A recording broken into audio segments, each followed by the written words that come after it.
Hey there, Black Lives Matter, you betcha. Humans matter, okay? The message that I see out there continues to be muddled, that we're all the same. And if we're all the same, we don't have to point out which ones matter. We all matter, okay? Maybe the lives part bothers you. The blue bothers them. I can't even begin to express how frustrating it is to be faced with a set of circumstances where if I say I support NYPD, and something that means I support NYPD is Blue Lives Matter, if I say that, that automatically gives them a free pass to say you're a racist and you don't side with Black Lives Matter. That's not the case, and most of us sane humans know that, but that's how crazy our society's getting. But I asked this question: if Black Lives Matter, and the way some really sane friends of mine who understand this better than me have explained it, is when you reference Black Lives Matter, that means just as much as everyone else's. That's supposedly the justification behind it. Okay, fine. I understand that too. Makes sense. Why are we not hearing about this? Okay, I want you to take a look at this headline. This is in Atlanta, where we heard about this guy who resisted the police. He stole the taser, turned and shot it at the cop. The cop flew off the handle and shot him. The guy died. Okay, we heard about that. There's memorials, there's GoFundMes, there's everything. Okay? Police identify 8-year-old girl killed in Atlanta, 4th of July shooting. Okay? That's the headline in there. And I ask this: do Black Lives matter if they're 8-year-old girls in Atlanta? How come we don't hear about this? Why is there no support? Where's Al Sharpton holding a sermon and doing a GoFundMe for these people? Okay? Who's standing up to say Black Lives Matter apparently had a barricade, and this car that the kid was in went through the barricade and they started firing off shots, and now the father, or maybe the grandfather, was on TV and he was saying, like, how come, it was a father, saying, how come this black life doesn't matter? And why did she have to die again? Because the car tried to make a U-turn in a BLM zone? Where's somebody on that side who has the brains enough to say, hey, we got to broaden our message to cover all black lives, not just black lives that are accounted for by bad policing? Okay, and that happens, and I'm down with that. And I stick on the record, my father was a cop. The guy in Minnesota, locked up, as far as I'm concerned, tried and fried. No problem with that. He did that wrong, okay? But shootings, Chicago, here in New York, everywhere there's a blue mayor with some kind of, you know, BLM Antifa protest going on, cops are in hiding because they're getting all their weapons taken away from them, virtually and literally.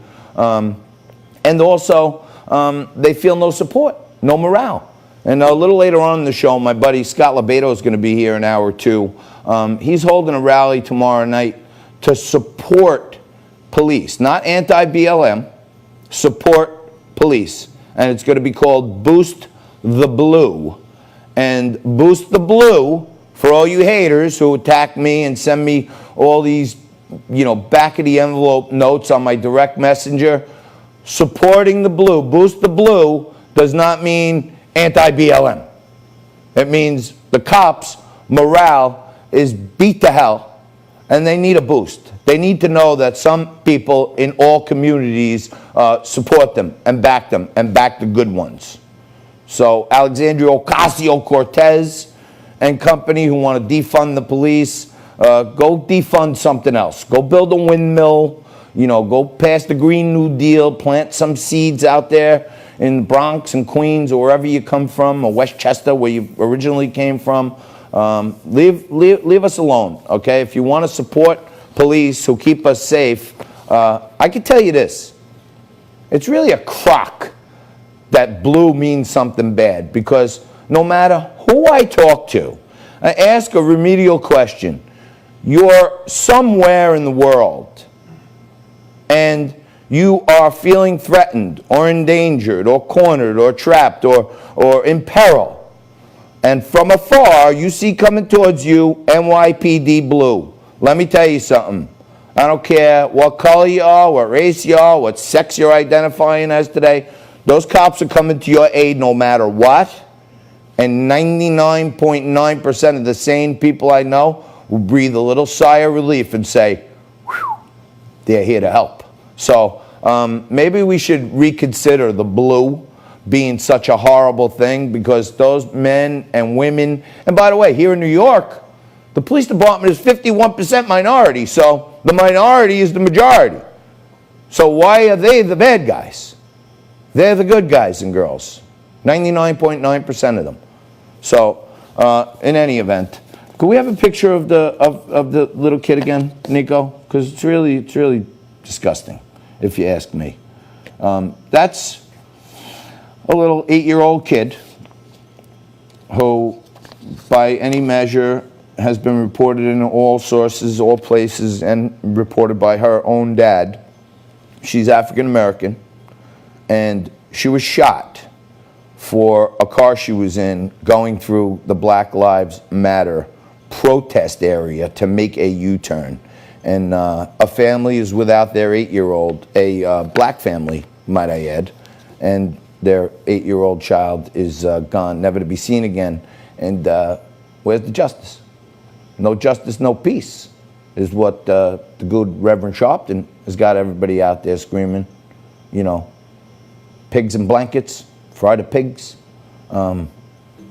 Maybe we should take a closer look at this whole thing before it gets really out of control, because the cops are there to help you in almost every instance, no matter what you are. And little kids are dying, and a majority of the crimes that we don't hear about are black on black crimes. And there's people out there speaking up for that cause. I wish I could do more, but it's not my arena. I want to, but then it gets turned around on you like you're a bad person. But there's a smart dialogue to be had out there, and hopefully people can stop labeling you for supporting something they don't.